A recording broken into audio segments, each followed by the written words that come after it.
Okay, so hello everybody and welcome to the podcast. I am here with Aaron James, who is a actor and voice actor.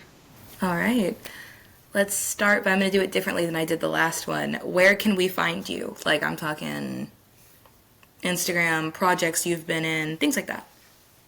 Oh, okay. My Instagram is Aaron James Acting, very boomer-esque old style handle, and a lot of my stuff isn't even out yet. So Valid. I would just say my website, Aaron James Acting, and hopefully I'll get links to some stuff that'll hopefully be coming out in this quarter of the new year, maybe. Exciting.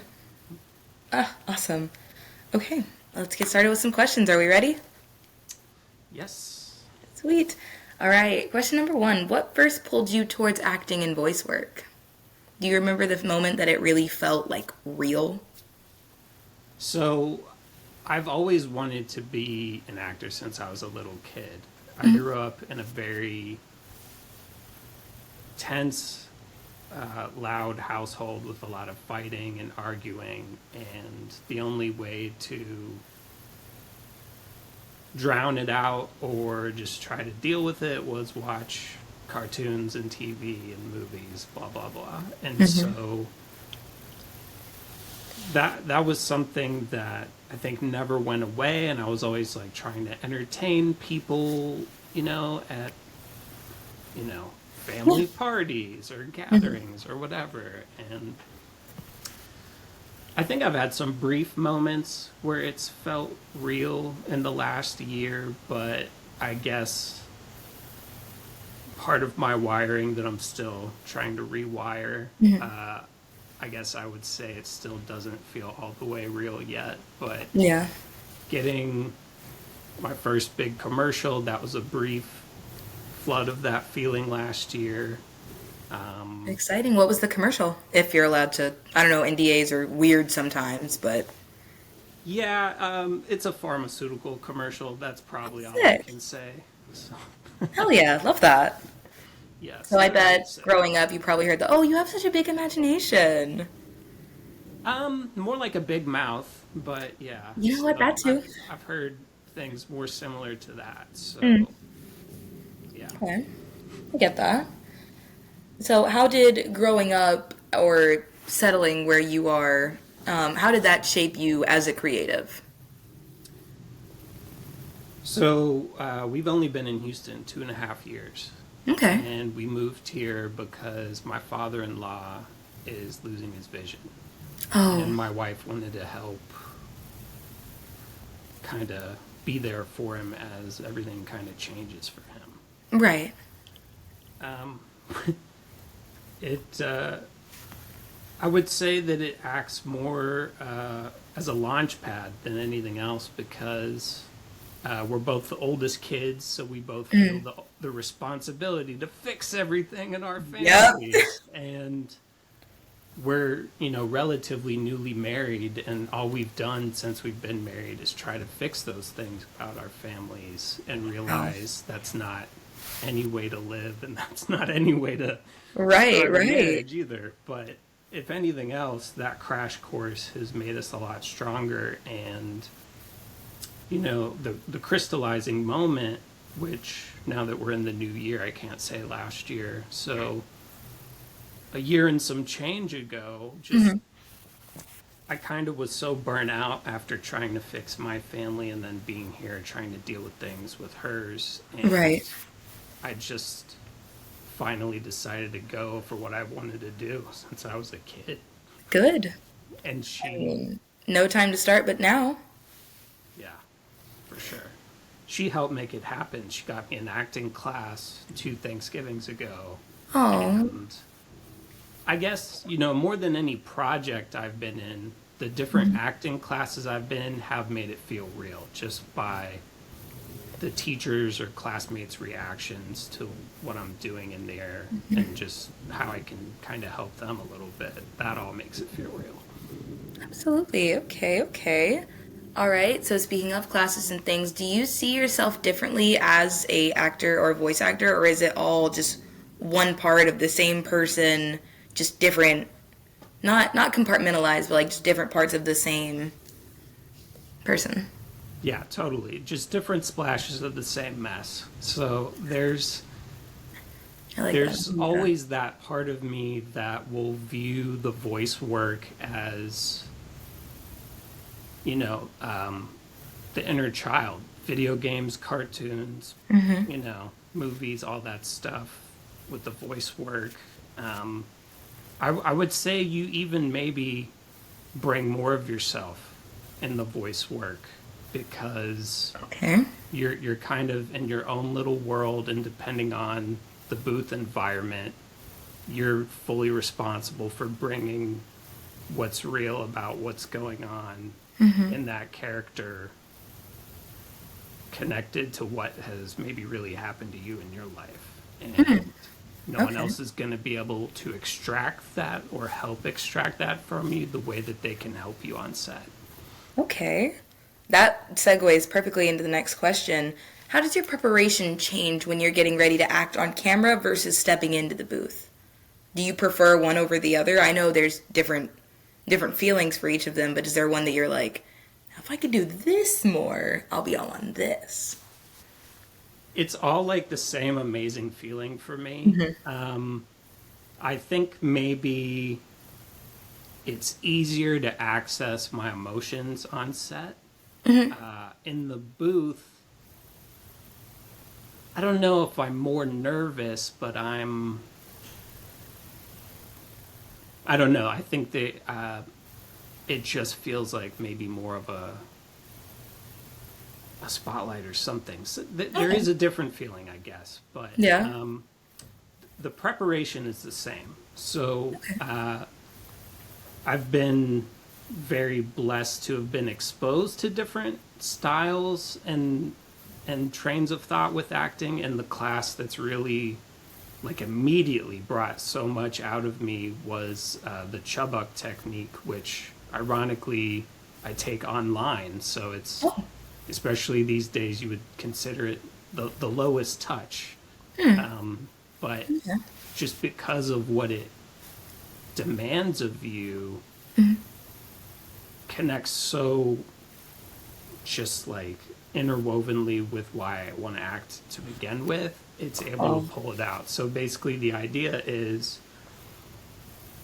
part of being an adult is recognizing things that you need to face and deal with and take responsibility for. But Right. part of being an actor is realizing there are things, pains, traumas, moments from childhood and maybe sometimes adulthood that you can grow through, move on from, and deal with as an adult, but that you'll never be able to escape how the moment made you feel when it happened. So Right. it's not that you want to live in that pain, but Right. you'll never be able to forget what that experience was like. And maybe even your relationships with the people involved have greatly improved, or maybe they don't exist anymore. But Right. you basically time travel. You go Yeah. back to what it was like in that moment, And you pull from it and you kind of use that as and you uh, use it to leverage. win.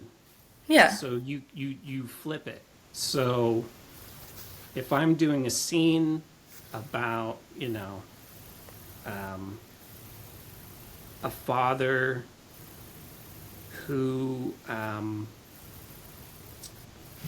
let his son down by not being there, some place he promised he was going to be there, I can go back to a time when I was that kid, and maybe I felt my parents weren't there in that moment, and I can pull that in, and then use that as something to win, not to dwell on or to sit Absolutely. in those feelings, but to fight against them.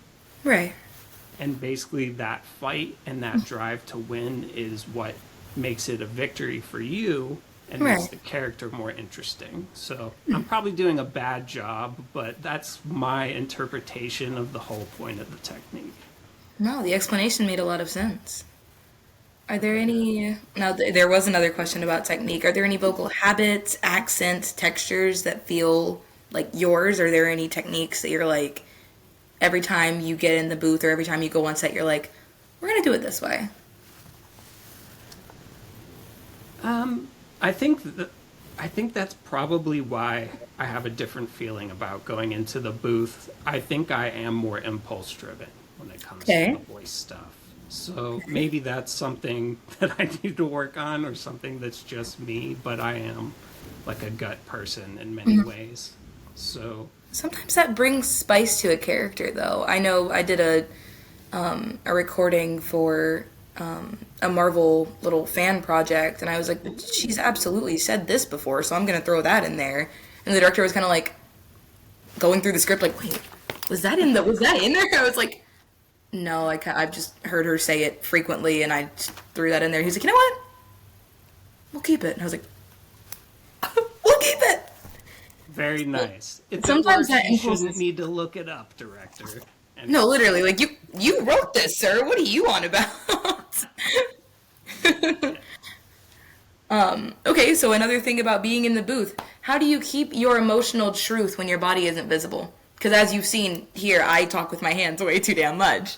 So is there anything that like even if you're doing a line, like the mic's here and you're just like, but actually, that really helps. So I probably talk with my does. hands even more because the physicality helps you voice acting more. So I would just say that because the technique puts me in my own little world, whether I'm on set or in the booth anyway, that's just that's what I do is to make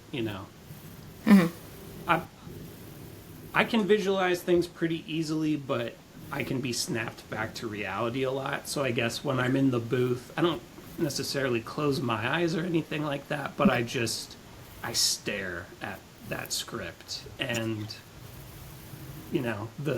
the montage in my mind takes over. I can still Right. see the words, but But there's also try not to break that connection. the vision of it's playing in the background, like, yeah. And then he threw a Right, this punch. is happening Well, right thanks. now. I'm in it. Yeah. Yeah, yeah. All right. What's something that people outside of the industry misunderstand about voice acting?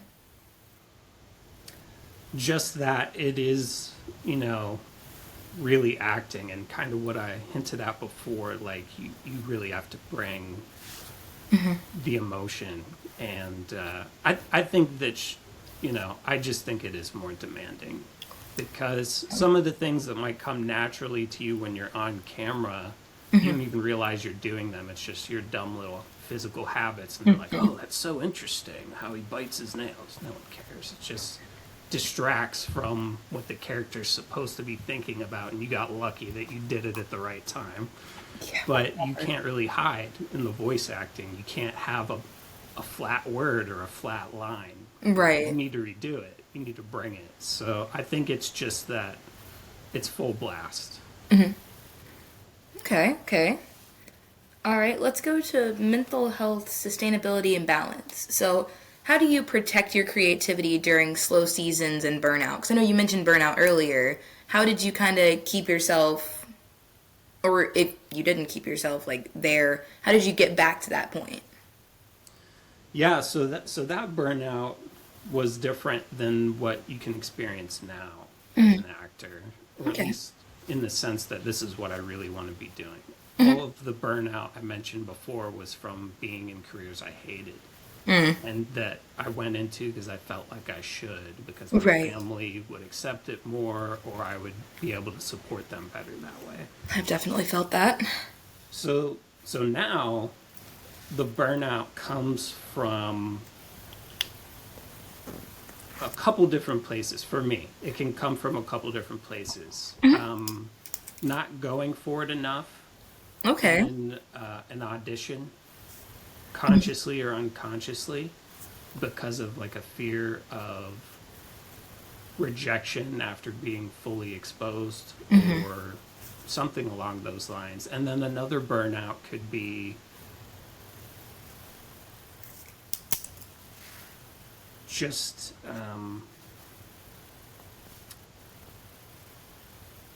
maybe just having interactions where you felt like people don't really get it, or they're in it for different reasons. So the way I manage it is kind of threefold. I would say I'm reverse method. I am just me all the time, except in those like seconds when I'm on set or in the booth. There you go. So, Okay. and I have a really great support system here. Like my wife and I had no choice, but we were blessed to have a really nice small group. Like the best church group we've ever had is here. It's just a bunch of messed up people our age who have all the same problems with their families. So it's perfect. Yep. And then the third thing is, so my class teacher, Alex, online with the Chubbuck technique, who's like the class that I still do all the time. That's my spine, and then I sample other things throughout the year to learn different things.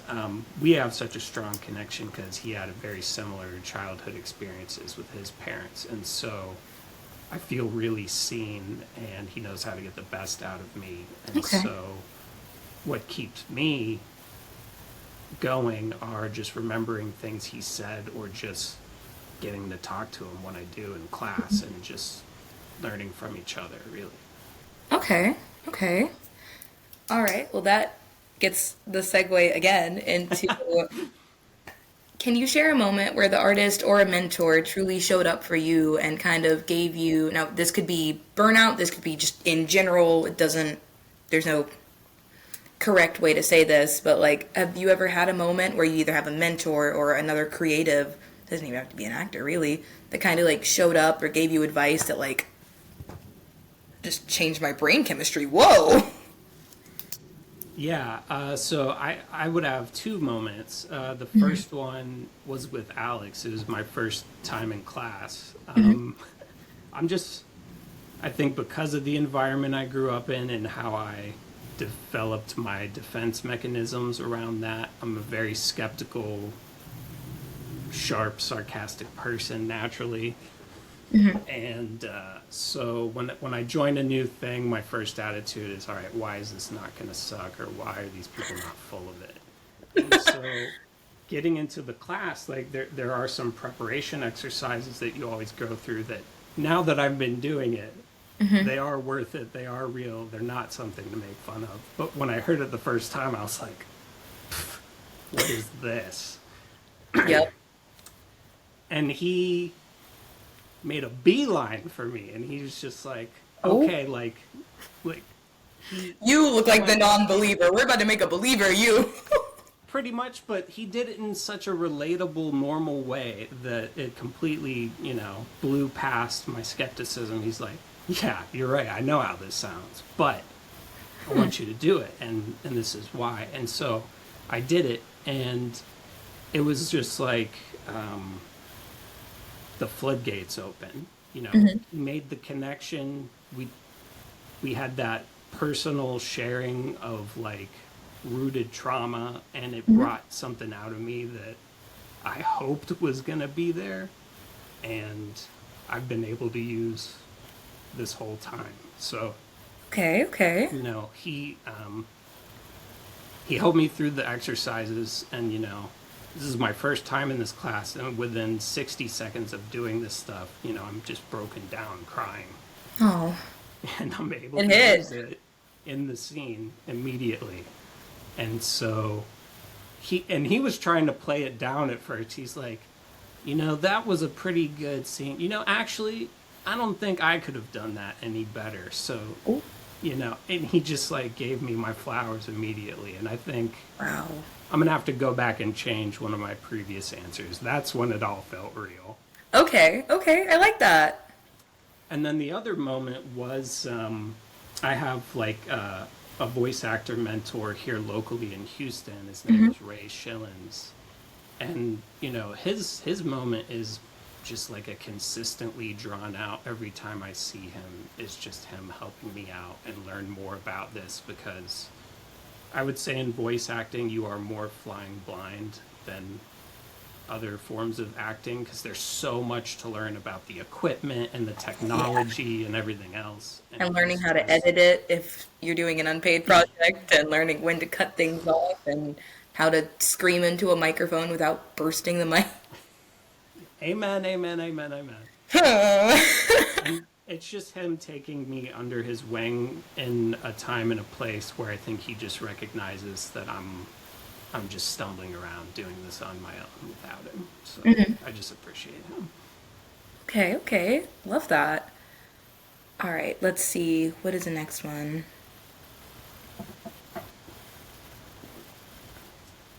How has being in Houston influenced the opportunities you've pursued or turned down?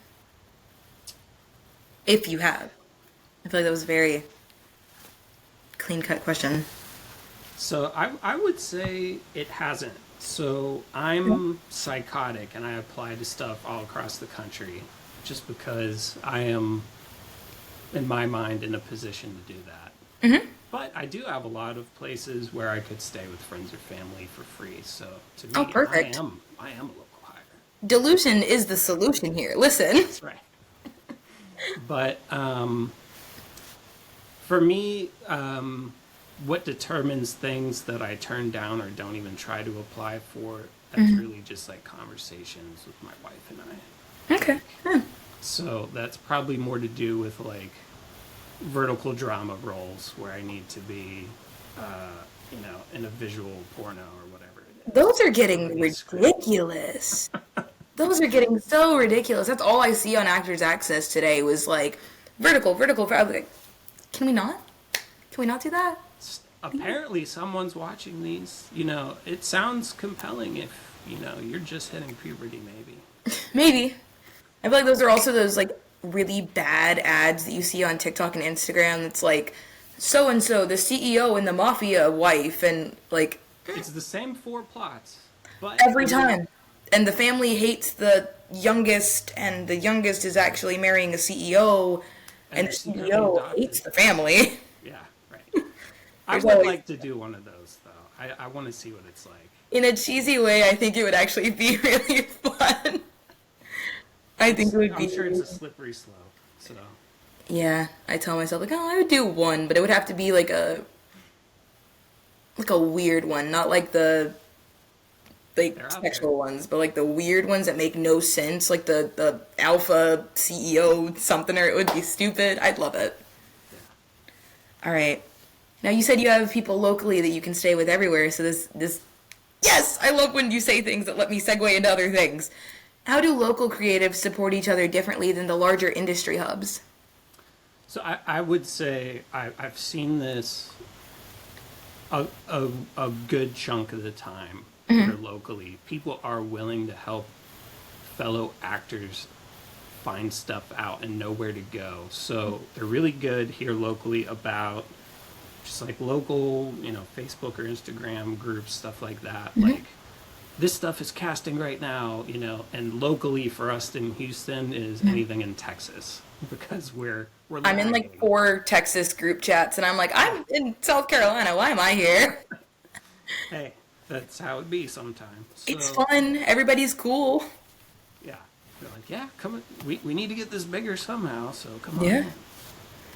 And then the other thing is just freely sharing tips about how to get better. I've noticed has been pretty common.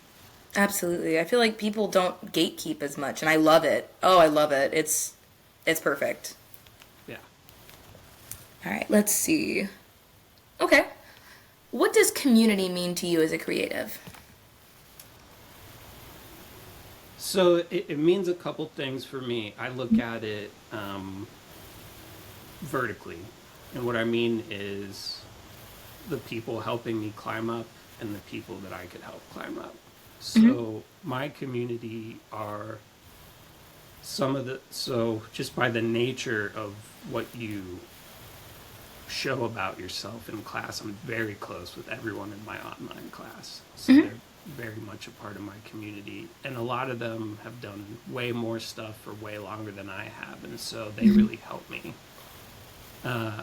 And so And I do this on purpose, and I'm sure I look like an asshole. But every time I'm on set, I kind of sit off by myself. I don't immediately start mingling with the other actors. I kind of try to find, by natural selection, who's like the most unsure actor on set. And sure Okay. enough, every time they end up coming over and we start talking, and then Yep. I try to help them out. So that also helps me get away from the one who just can't shut up about all their credits and all the stuff they're working on, and I don't have time for that. Yeah, that part actually. I know for a fact over here, I think there was one. I was on the hunting wives for something, and I did the same thing you did. I sat up in the corner. I was just like, all right, somebody's gonna come over here, and we're gonna have a conversation. And there were like people, like two people came over, and then it just started like more people came over, and we were all just like, oh, is this just like a group of little misfits? Like what is this? It's the coolest little thing. I love how people are so quick to be like, you're here for the same reason I'm here. I think we're gonna get along. You said it, so that's for me what it is. The community of this is finding everyone who's going to be real about the entire nature of doing this, is exposing what is a misfit about you and changing that story. Absolutely. I love it. I think the more what most people would call like strange, the stranger the person on set, the more I'm gonna be like, you and I are gonna get along. Probably. Yeah. Luckily here everyone's strange, so it's pretty easy. Let's see. Okay. How do you stay connected to your fellow creatives when competition can feel intense? Like if you were going for a role and somebody else that you know is going for a role, is there a competition behind it or is it like a friendly little, oh, haha, good luck? So again, this is just my delusion, but I don't feel like I'm in competition with other people. Like I just look at it as an inner competition with, am I gonna do the work required to be able to show all of me in this role or in this audition? So the Okay, competition okay. is, am I gonna be able to get over whatever would make me hesitate or pull back and just lay it all out there? Okay, nice, nice. All right, well, looking forward, what kinds of stories do you feel most called to tell right now? Like, is there any specific genre or specific medium that you're kind of wanting to go into more than others, or are you just, if it comes your way and it aligns, we're going for it? Yeah, I am a hungry, hungry hippo. I am looking for anything and everything, but in Okay. terms of like the maybe the message or the character or the dynamics between them and other characters, I am drawn with like family dynamics and like Okay. just like unspoken things in the family, like trying to deal with broken relationships or, you know, Okay. stories where that gets turned around. So I'm definitely drawn to that kind of stuff. And something that my class teacher Alex always tells us, like, you will not make it today if you do not like make your own stuff. And he's like, you need to figure out how to also be a producer, director, a writer, something else. And Yep. so I've started trying to write, and I'm like writing like the stories of like my childhood and like what I think my dad's childhood was like and things like that help me. First of all, I would like to complete those scripts and do something with them, but also just that writing really helps me with acting too. Okay. Nice. All right. How would you like your work to kind of impact your local community or creatives that are coming up, like on the runner up, if you will? So definitely with people coming up behind me that you need to lay it all down, let the walls fall down, bring everything out, and make or go for those roles that will be on the other side of all the things you're scared to show. Okay, okay. If there was something that you could tell yourself when you first started, what would it be?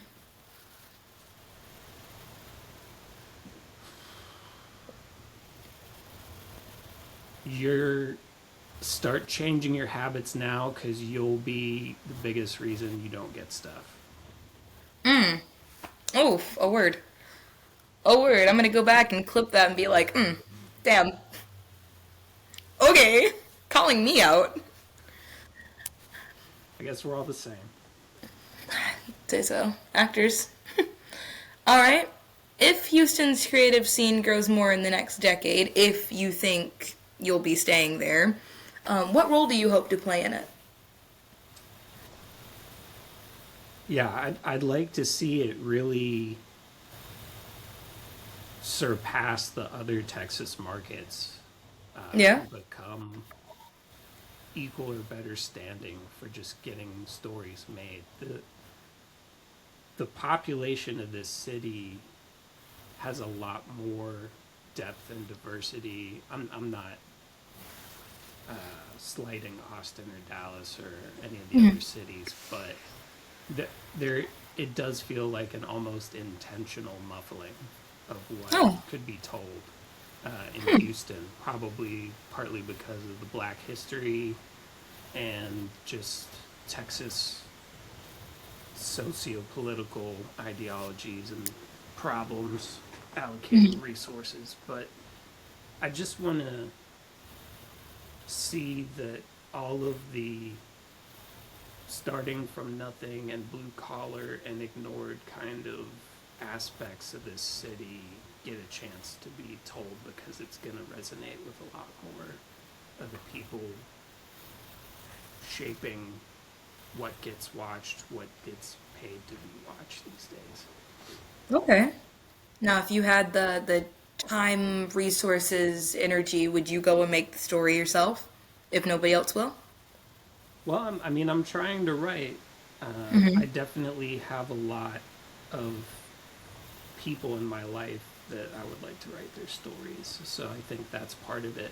And now so many people here locally, they're part of that too now. So, I guess the short cap to the end of this answer is there need to be like major studios located here. Right. Right. Agreed, agreed. What advice would you give someone that's trying to build authentic connections in the industry instead of just credit chasing? As we know, people do that frequently around here. Yeah, I would just say, like, for actors, getting 20 people to follow you on Instagram by the time you leave the set is not necessarily going to help you as much as finding someone that's in it for the same reasons, that can maybe be your scene partner on auditions, or just help keep you able to pick yourself back up and show up tomorrow. But it is going to be about all of the peripheral effects of being successful in this are not going to make you happy. So you need to recognize that what you could do for other people doesn't stop at the audience. It's part of like who's right next to you. So Okay, okay. All right, let's see. Well, now we're getting into the fun questions. I know the rest they're of all them were pretty fun as fun. well. These are fun questions, but these are like the looking forward, but also like with some whimsy, with some delusion, if you will. Great. All That's where I right, live. at the crossroads of delusion and whimsy. Pretty much. You know what? That's the name of this podcast episode: The Crossroads of Delusion and Whimsy. I'm expecting that to be seen. You know what? I love it. It's not a bad idea. All right, what is your dream voice role? A lead in a DreamWorks movie. Ooh. Okay, like a new one, or you know what? Here, we'll bounce off of that too. If you could have voiced anything in the past, like what would you have wanted to do? Do I only have to say one? You can give me a top five. Okay, like an X-Men cartoon character, probably like a Metal Gear Solid video game character. Oh, okay. Let me see. Someone in Shrek. Okay.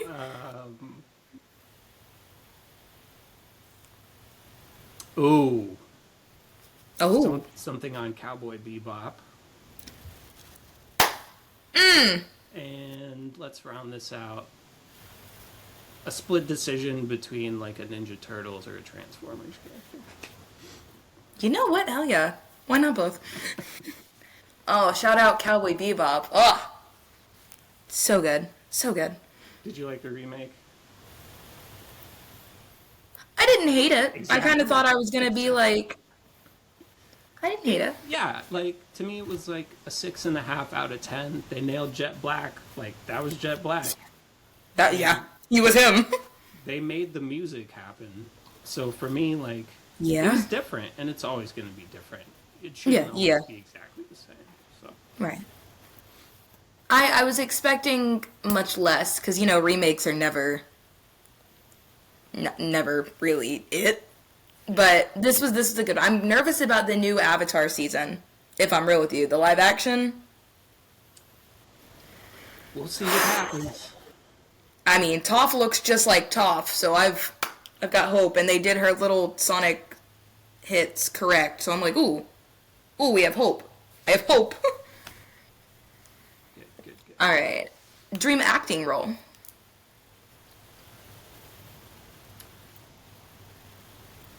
Some kind of movie, maybe similar to like The War of the Roses. I don't know if you've Oh, seen that. okay, okay. So something about just like all of the things that contribute to marital conflict and how funny and absurd how dark that is. Yeah, okay. I like that. I like that. All right, studio or set? Push. Equal. Okay. What's one spot that you go to that sparks creativity? Doesn't have to be instant. It just you're there and you're like, oh, So it takes 10 or 20 minutes, but when I go take a walk on the bayou here, and now, thankfully, to a recent Christmas present with headphones that'll work on my phone, the music Ooh. and the walking helps. I can get to a lot of places by the end of that walk. Okay, okay. What's a creative habit that you can't live without? So it's that detachment, and so it's between taking those walks and going back into class and like having those moments with Alex and all my classmates and things like that. Okay, okay. Let's see. Who's someone in your community that deserves more flowers?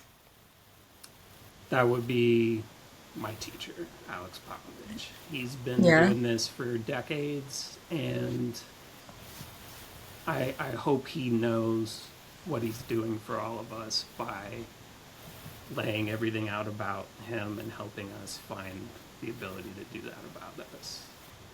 Okay, shout out Alex! All right, let's see. Here we go. How do you know when a character is fully alive and you've really brought them to creation? Now, either that's acting or voice acting. How do you know when that character, like you step out of the studio or you get offset and you go, yeah, that was them. That was exactly who they needed to be. How do you know?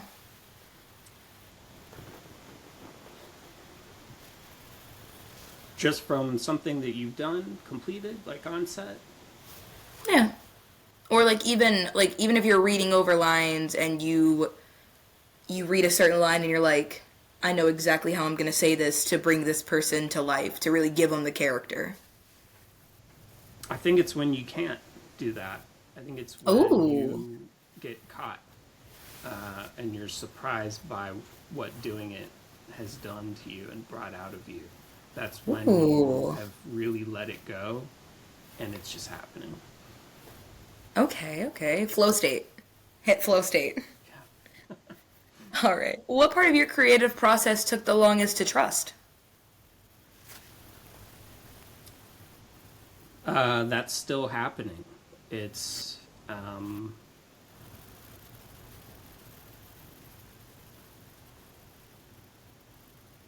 it's the part that happens after the excitement of getting the audition request wears off up until the deadline of submitting. And it's Okay.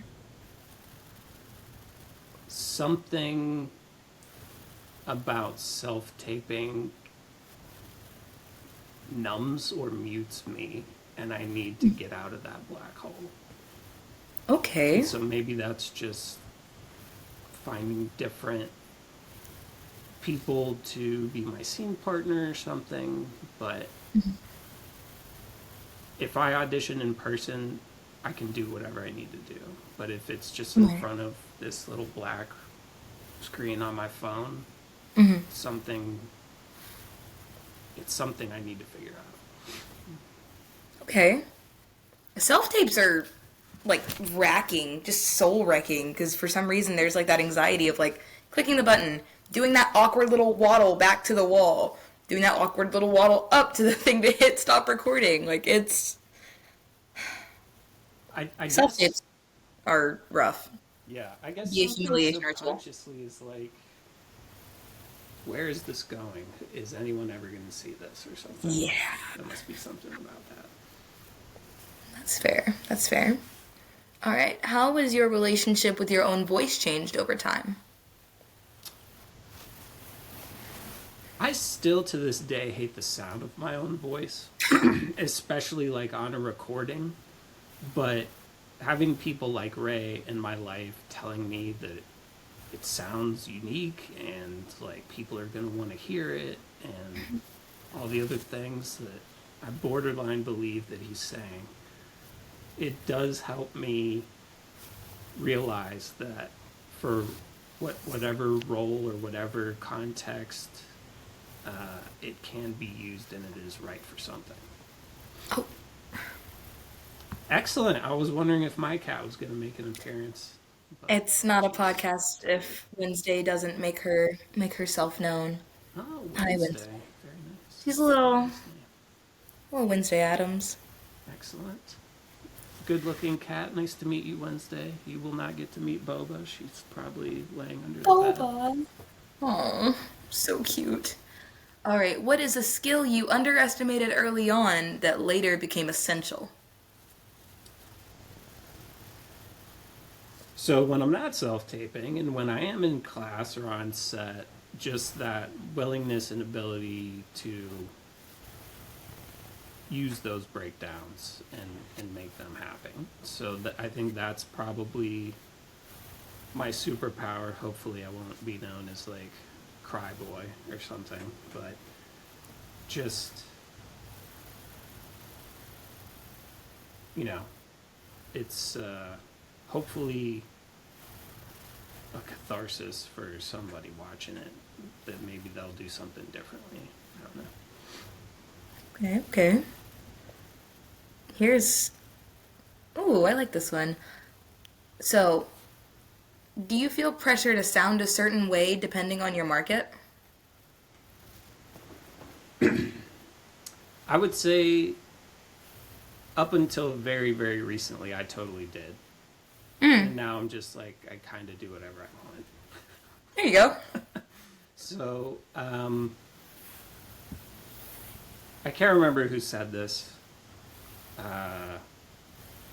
I really, like, I feel so dumb because I can't remember who said this, but either a teacher or someone on a webinar or somebody said, like, directors and casting directors, they don't know what they want. It's your job to show them what they want.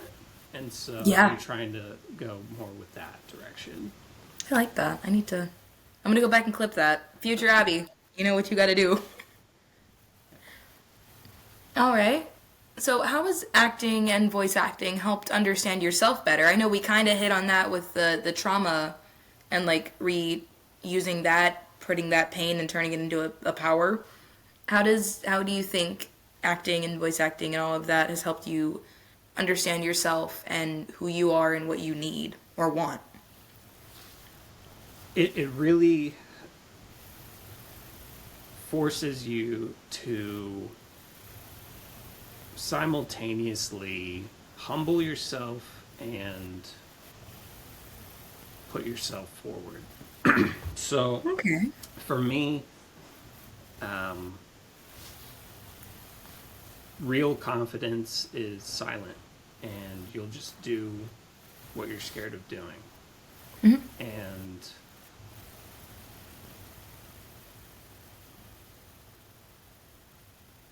doing this stuff helps me realize things aren't always as bad as they seem, Hmm. and there are a lot more ways to connect with someone or lift them up than you could possibly realize. Hmm. So doing this helps me accept that there were things that I was created to do and that they are worth the time to do them and they are going to make an impact. And I'm not always going to see that. And it's it's easy to deal with a lot of other things when what you're doing, to the extent that I need to remember this when I'm self-taping, makes you happy even when no one else is going to see it. Okay. So Nice, that's what nice. this is doing for me. It's helping me show up more in other areas of my life because I'm not containing parts of myself that need air. There you go. Like God works in very mysterious ways. God gives people gifts, and half the time, the people are like, "What am I gonna? Hey, No God, what am one I doing? wants this. Yeah. God, what am I doing with this?" God's like, "Listen, listen. I have plans. Listen." I've definitely had to sit down and learn that quickly. All right, so this brings me to a kind of follow up part two merger. Has there ever been a role or a project that you've just felt seen by? Like either you're the character or somebody else on the set is a character, but like you hear the lines, you see the story, and you're like, oh, this, I see that. Stop. You know, I think that's what we're all constantly looking for. And part of my brain damage is even when I've had glimpses of that, like, I want 100% match of that, like, down the Mm-hmm. road to, like, happen soon. But recently I did just like a little short film for a nonprofit here locally, or I guess it's a short episode in a series that they're doing. The log line, the synopsis, had nothing to do with me. I've never served in the military. I've never had some of the exact issues this person was dealing with, but Mm-hmm. the result, the repercussions of what he did on his relationships, I did identify with that, and it was Oh. very easy for me to represent that during this filming, Mm-hmm. and I didn't even need to wait for the reactions for the people around me to have that feeling that I talked about earlier of like, Mm-hmm. oh, okay, this this was Right. something that I'm glad I did. So Yeah. hopefully Okay. that'll be out by February. Ooh, exciting. You have to send me the link or send me Oh wherever yeah. I can find it. Okay. All right, now let's talk career reality and resilience because I feel like that's a good way to, the last 10 or so minutes, however long we have left. It's a good little closeout. What's something that you wish people talked about more honestly in the industry?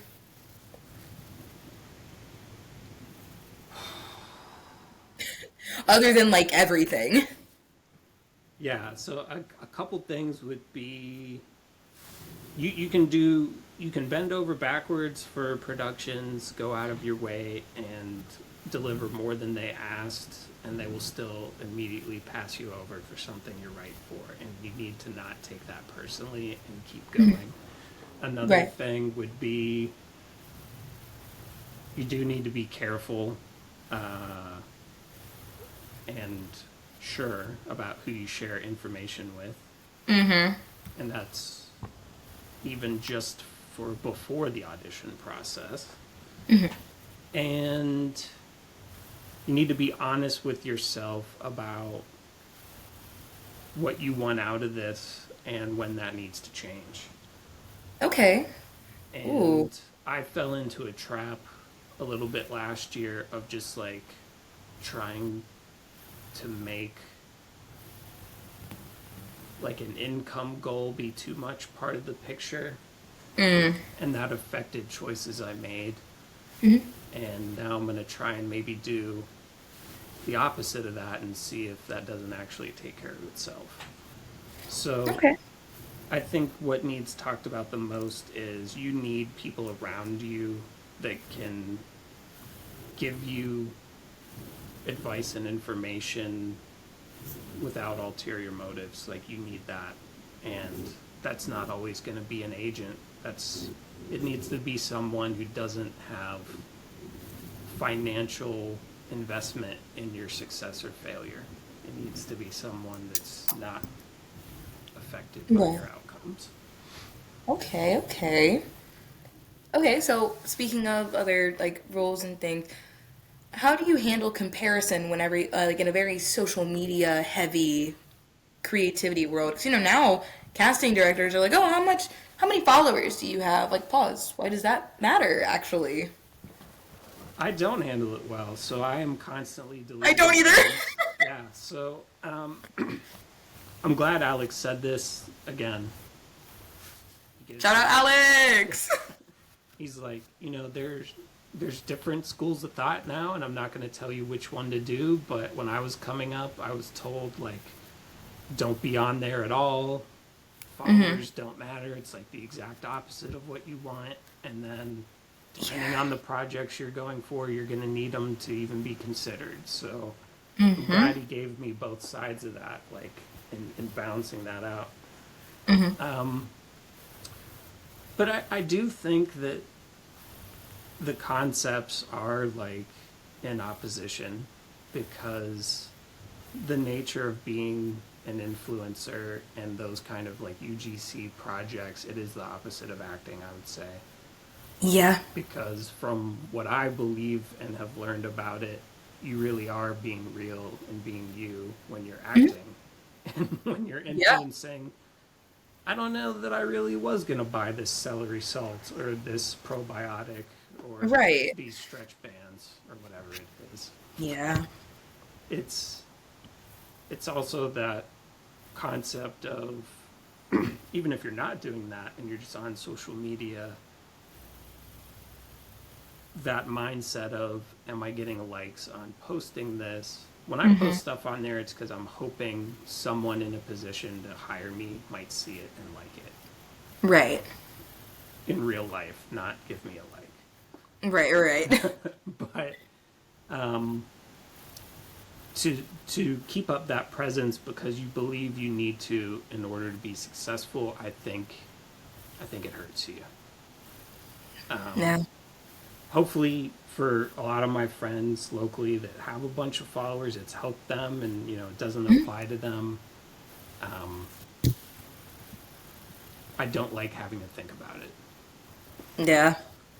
It's like my biggest. I hate, like, truly as somebody that has a good chunk of followers, I hate it because now my brain just automatically when I post something is like, oh my god, now I have to promote this. Now I have to come up with a good caption. Now I have to figure out where am I going to send this. Like, and then it's like, no, that was never the point. That should have never been the like, oh, how many likes will this get in the end? Da da da. Like that's. It reminds me way too much of careers I've already left that were basically sales and marketing focused, and like the parallels are too strong for me. It's like popularity contest, but worse. More stressful. All right. What is one unexpected lesson that acting or voice work has taught you? try to not repeat something I've already said. It's okay if you do. They can. Probably Two things have can be to true. do, but,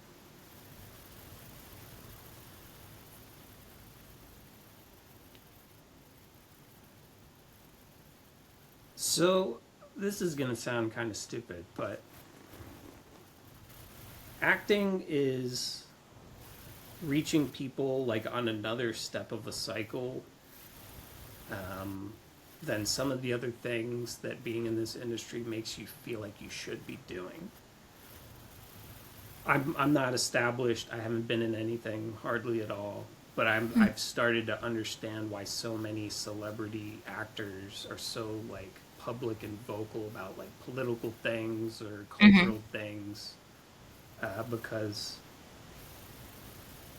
you feel A or B or both about things like I feel like I'm not doing enough about these things because I'm doing this.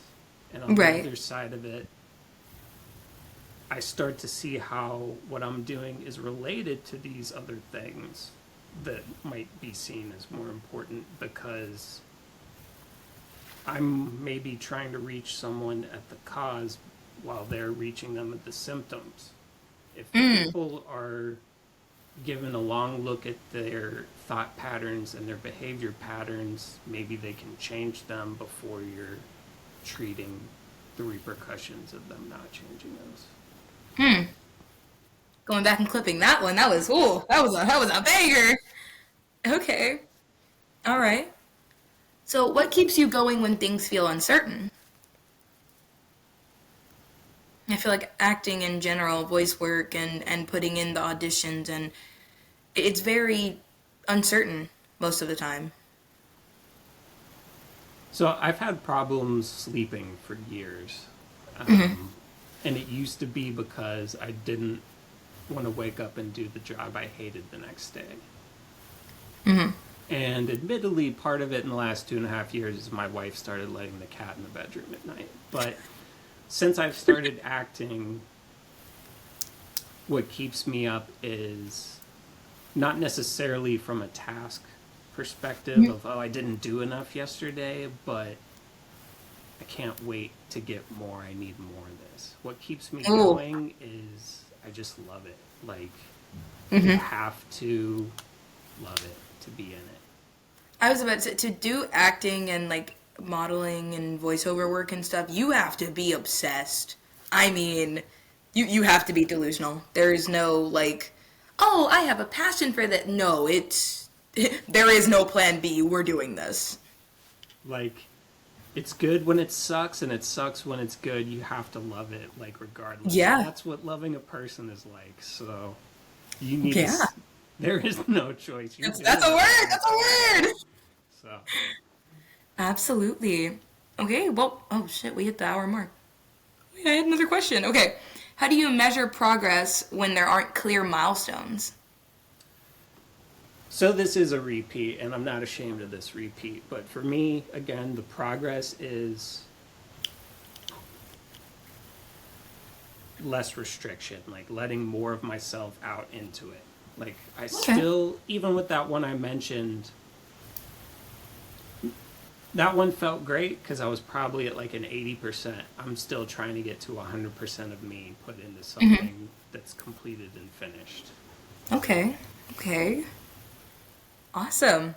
All right. Well, we have hit our time limit. However, comma, give us one more introduction on where we can find you and what we need to be looking out for or when we need to be looking out for something.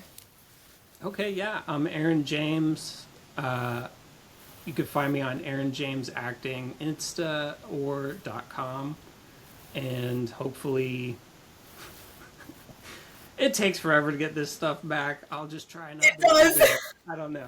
Like I said, maybe the nearest coming things will be in February. I do have like some voiceovers coming out then, and that nonprofit series episode coming out, and then oh, actually, so I do have a small role in a local Houston feature production called the blood between us. So that might be out on Tubi at some point in the next couple months. So there Oh, we go. exciting!